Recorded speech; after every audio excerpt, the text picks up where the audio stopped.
Downward facing dog, it's a great pose to have in your list of favorites. It's my favorite. It's a great pose for lengthening the spine, for strengthening the core and torso.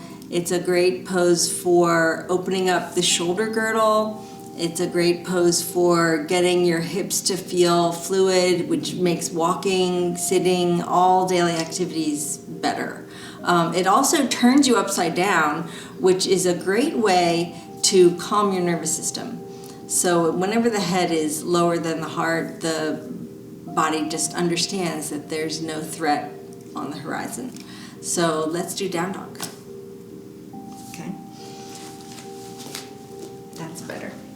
So starting on hands and knees, lining up my knees right under my hips, and my knees are fist distance apart. My hands are shoulder distance apart and maybe a little bit forward of my shoulders. Let's start in neutral. I'm going to find my neutral spine, which means that I'm sort of imagining that my pelvis can rock and roll in its natural, in the hips and in the spine. So finding my natural curves of my spine, curling my toes under, and then lifting my hips as high as I can get them, and then pushing into my hands and leaning back into my feet. Now my heels do not have to come to the floor.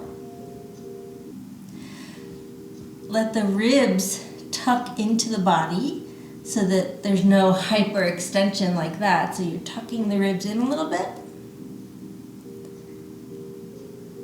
Let the head be soft. I have more weight in the thumb and index finger side of my hand. My knees can be bent if that's feeling too intense on my hamstrings, which today it's not.